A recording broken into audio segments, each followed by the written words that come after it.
Browne. Welcome to this week's edition of MFB News. I hope everybody is very, very well indeed. It feels like everyone's gone on holiday, actually. It's half-term week, isn't it? So for those of you who are on holiday, I hope you're having an amazing time.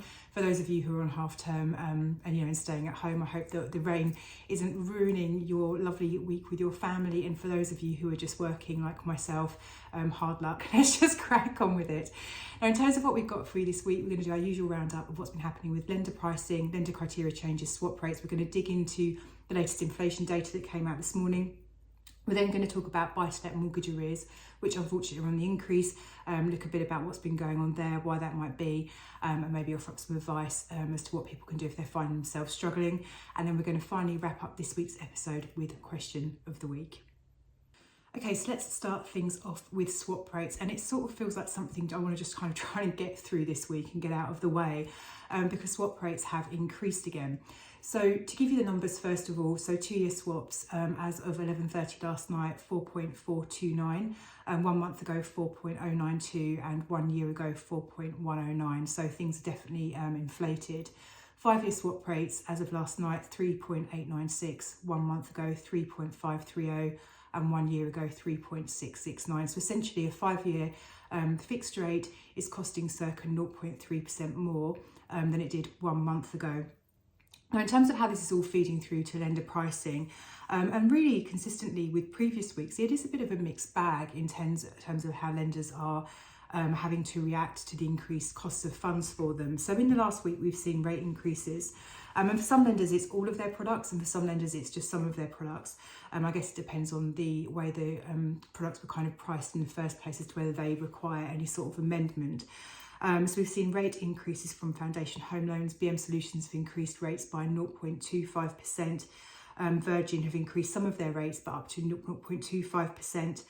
Precise have increased rates by up to 0.2%. Kent Reliance increased by up to 0.3%. And Aldermore have increased some of their rates by up to 0.2% as well. So a fairly large wave of lenders increasing pricing. The Mortgage Works also increased their rates overnight as well. So that was fun last night. I was frantically keying applications for clients till 8 o'clock last night trying to secure some rates. Conversely, there have been some lenders that have made rate reductions.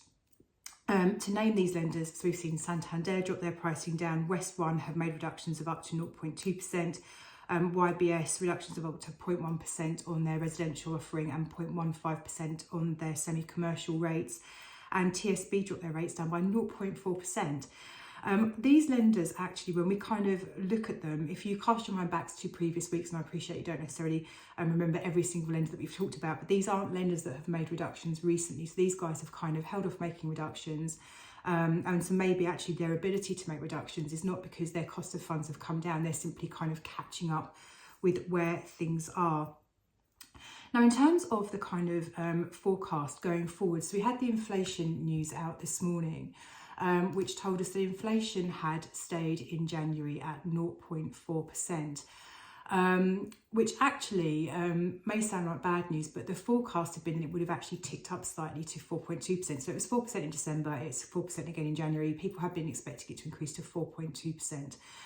So the fact it hasn't actually increased is actually a good thing.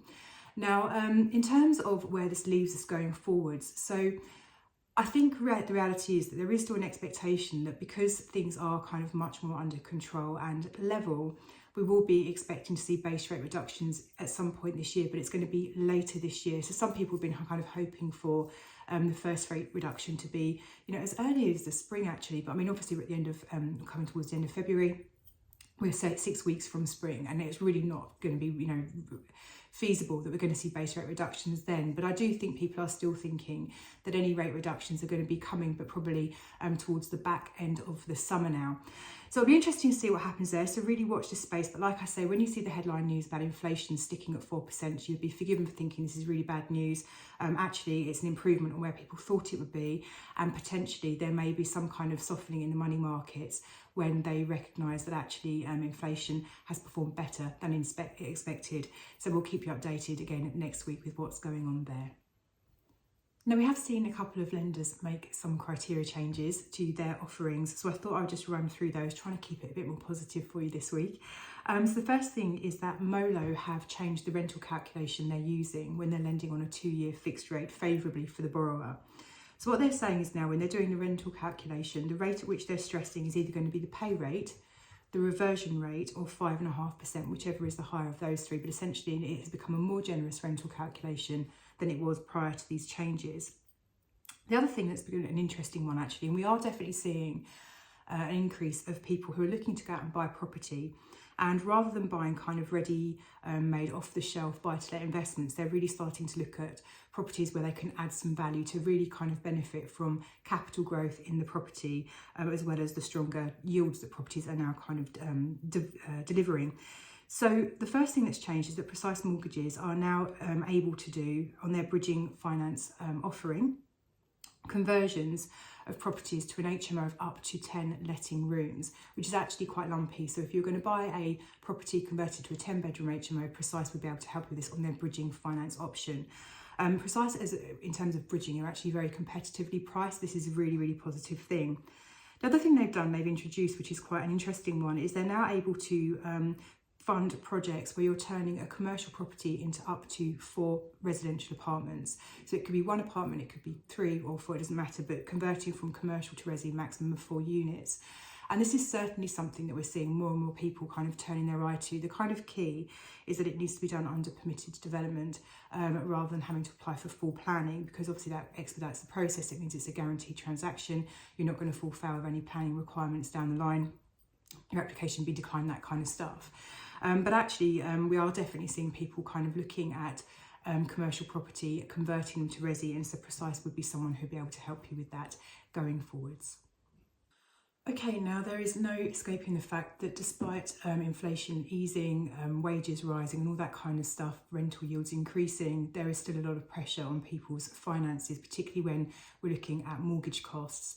And so I read an article recently which I found very, very interesting. So UK Finance has released some data which shows an 18% leap in buy-to-let arrears in the past quarter compared to the previous 3 months.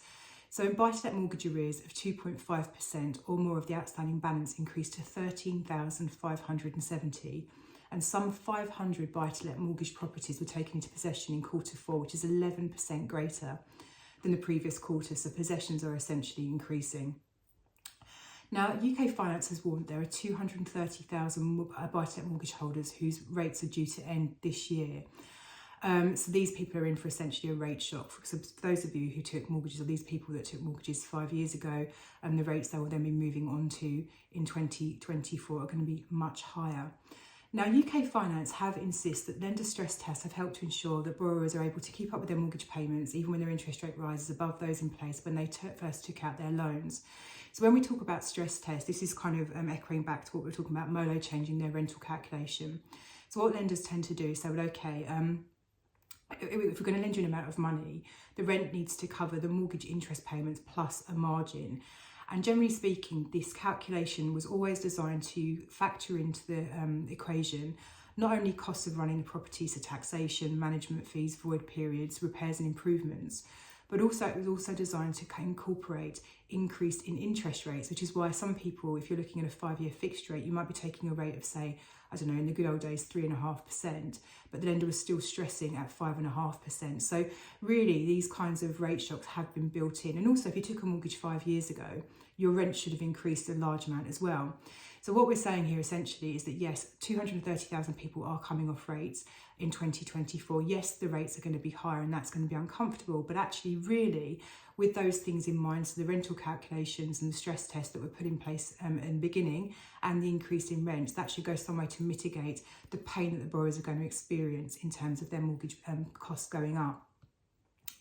Now, what they have gone on to say is that actually essentially repossessions of properties is always a very last resort. And so really, if anyone is experiencing financial difficulty, and this is both applicable for your own home and also your buy-to-lets, the first thing you need to do is speak to your lender. Now, worryingly for me, I think one of the reasons that we are seeing people struggling to make their mortgage payments is some people have taken the decision to go onto the lender's standard variable rate because they've been watching the news and hearing that interest rates are going to come down. So there are some people at the moment who are paying interest rates of 8.5%, 9.5%, 10.5%, which, you know, for anyone's kind of financial circumstances is going to be a real stretch to manage. So one of the things that I think people do need to do is, rather than sitting on the standard variable rate, if you're struggling, while interest rates may come down, the reality is that you can still take fixed rates, personal names sort of like 4.5%, limited company roughly 5.5%. So you will be able to essentially halve your costs. So please don't sit on a standard variable rate struggling on the principle that rates are going to come down if it means that you're going to come unstuck. Do have a look at kind of reviewing your options. MFB, what we were able to do for all people is, if you wanted to give us a call if you were struggling, we can go through the portfolio and see how we can look to make reductions to your mortgage payments, see how we can streamline things to really take the financial pressure off of you, and that might be another option as well. So I think the reality is that what we were saying is that, you know, while these numbers make some very uncomfortable reading, actually when we kind of rewind to 2019, so before the pandemic, actually repossession numbers are lower now than they were then. So while it's not particularly great reading because things are getting progressively worse, actually they're still far better than they were pre-pandemic. So let's hope that actually for those borrowers who are facing difficulties at the moment, they're able to kind of find some help. But like I say, if you did find yourself in that situation, do give us a call and we'll happily go through your portfolio and see if there's anything we can do to kind of try and ease the pressure. In terms of question of the week this week, so recently we were asked why lenders dislike lending on properties where there's going to be a vulnerable tenant living in the property, or tenants actually. Now, I think it's fair to say that at the moment we're definitely seeing an increase where landlords are considering renting their properties out to institutions like Serco, who are essentially companies that provide accommodation for people who are potentially vulnerable. And the reason landlords are looking at these types of arrangements is because you hand the property over for a number of years. It's probably circa 3 to 5 years, it can be longer. During that time, the property is guaranteed rental income, the rents are very good. Also, there's kinds of terms and conditions around the property kind of maintenance. So essentially you hand the property over and you can kind of almost forget about it for a 5-year period. And this is obviously very appealing to landlords. Now, there's lots of arrangements that kind of work. So for example, if you were to give your property over to a local authority, that kind of works on the same principle. But people like Serco are able to pay really good money for your property because of the kind of nature of what they do. Now, lenders are not keen on lending to properties where you're going to have vulnerable tenants in place. And we often get asked why this is. And I think, if I was really honest, there's a couple of kind of key reasons. And I think the first one is that from a lender's perspective, if they are lending on a property which is housing, you know, vulnerable people, so this could be people with mental disabilities, it could be people who have been subject to domestic abuse, it could be people who are homeless, the most vulnerable people in society, and the borrower doesn't pay the mortgage and the lender has to repossess and essentially evict these people. It doesn't, you know, it's just not a nice position to be in. No lender wants to be evicting vulnerable people. That's, you know, very bad. It's bad publicity, and morally it's uncomfortable as well. So I think a lot of lenders take the view that actually they'd just rather step away from that. Now, there are some kind of secondary layers to this. So first of all, these types of properties can sometimes attract tenants where there could be potentially more challenges at the property. So essentially a property can get a bad reputation. So again, resale can be quite difficult if a lender had to repossess. And I think the third thing is really just the kind of legalities that sit around having a property like this on their books. So if they did come to repossess the property, and this is what it always comes back to, unfortunately, but if they did need to repossess the property, if you're in the middle of a 5-year agreement, where does this kind of leave the lender? Have they got to hold on to the property and let it run, or actually, you know, would there be kind of conditions within the lease that means that they could essentially reclaim the property, make it vacant, and then sell it on? Now, having said all of this, there are lenders who can take these on. And lenders are, because there is an increase in interest from borrowers in these, lenders are starting to consider. So in my experience, if you are thinking about this kind of arrangement, there are sort of buy-to-let lenders rather than commercial lenders. And there are commercial lenders who will take these on much more freely than buy-to-let, sort of high street, you know, normal buy-to-let lenders, as it were. But actually there are lenders who are able to take on a buy-to-let basis, but the kind of key requirement is that there cannot be someone on site caring for people. So it could be that you've got, 4 flats in a block, and each apartment is going to be lived in by someone who is requiring some assistance at that moment in their life. But the minute that you have someone living on site and actually caring for these people, or, assisting them, that becomes a bit of a no-no, and then we have to go into the commercial space. So it's not a straightforward one. If you are thinking about doing this, don't know what I've just said totally put you off. There are solutions. The question was, why don't lenders like it? And there's your response. But that's not to say that it can't be done. And we are seeing, like I say, an uptick in landlords looking to take these types of properties on, and we are able to finance them. But it's not going to be with your lenders like your BM Solutions and Mortgage Works. It's going to be with much more kind of niche providers. But if you do have something like this that you're considering, just give us a call and we'll be delighted to run through it with you. And that's everything for this week. Thank you so much, as always, for having a watch. I'll be back same time next week. Hopefully swap rates might have eased off a little bit. But yeah, let's just wait and see. I feel like at the moment you just can't really predict anything. It's so erratic. But look, do enjoy the rest of your half term week. Happy Valentine's Day, actually, I've just remembered, to you all. And yeah, if you do have any questions, you can give us a call, 0345 345 6788, or have a look at our website, which is open 24 hours a day. See you again, same time next week.